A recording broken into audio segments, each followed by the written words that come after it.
15व्या फेरीत दुसऱ्यांदा विजय झाला। बारामतीच्या येताना किती भूत पाठवली तरी पण एकनाथ शिंदे देवेंद्र फडणवीसांसारखे देवऋषी त्यांना लिंबाच्या झाडावर टांगते ते जनतेला साक्षी ठेवून आजचा निकाल सांगतोय। काय सांगा साहेब, त्यांनी गेल्यामध्ये सगळं माहिती आली आहे, अपघाताने आलेले आमदार आहे ते म्हणाले होते गेल्या वर्षी। त्यांच्या आयुष्यात घडले आणि ही तर आता सुरुवात आहे। आपण जर जनतेला फसवत राहिला तर जनता काय तुम्हाला दाखवते हे दिवसभरात पाहिलेलं। काय सांगाल, राष्ट्रवादी जो बालेकिल्ला आहे त्या बालेकिल्ल्यामध्ये महायुतीनं 8 जिल्ह्यानं या ठिकाणी विजय संपादन केलाय। त्या दिवशी या जिल्ह्याचे खासदार श्रीमंत छत्रपती उदयनराजे भोसलेंना या जिल्ह्यानं भरभरून प्रेम दिलं। त्या दिवशीच विधानसभेचा निकाल लागला होता।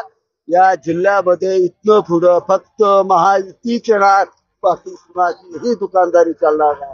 विजयचं श्रेय कुणाला द्या?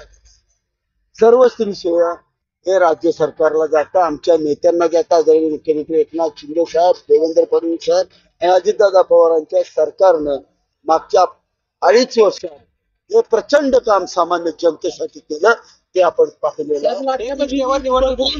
तुम्हाला काय सांगाल? लाडक्या बहिणींचे जाहीर आभार। अजून भरपूर काय त्यांच्यासाठी करायचं ही ते सुरुवात आहे। एकनिष्ठतेवर निवडणूक चाललेली, तर एकनिष्ठता कुठे दिसते का? एकनिष्ठता ही जनतेची पाहिजे, गोरगरीब सामान्यांशी पाहिजे।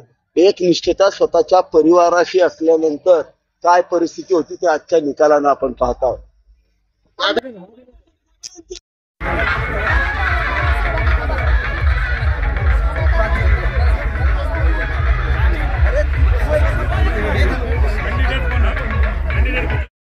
साहेबांचा विजय झालेला आहे, काय सांगाल त्यावर?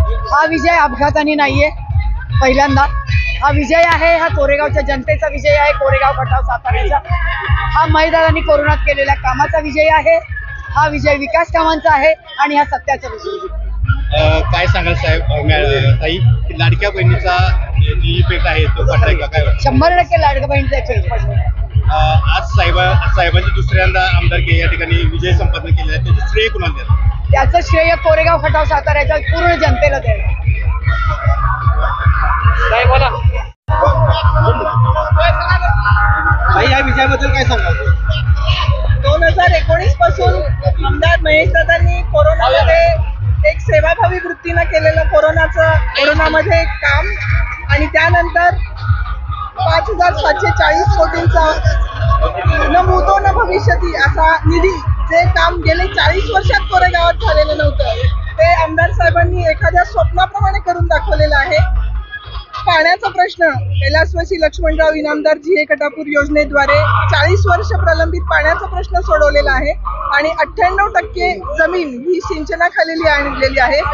19ला दिलेला एक आणि एक शब्द पाळण्यासाठी त्यांनी अहोरात्र, दिवसाची रात्र आणि रात्रीचा दिवस करून काम केलेलं आहे आणि जनतेचा संपर्क आणि जनतेचे अफाट प्रेम, त्यामुळे हा विजय शक्य आहे। धन्यवाद। विजय माझ्या मामाच्या विकास कामांचा साथ होता। काय सांगाल, मामा आपले की दुसऱ्यांदा विजय झालेले आहे, त्या संदर्भात काय सांगाल? कोरेगावच्या विकासाचा विजय झालेला आहे आणि त्यापेक्षा जास्त कोरेगावच्या जनतेचा विजय झालेला आहे। मला एवढंच ऐकून खूप खुशी झालेली आहे।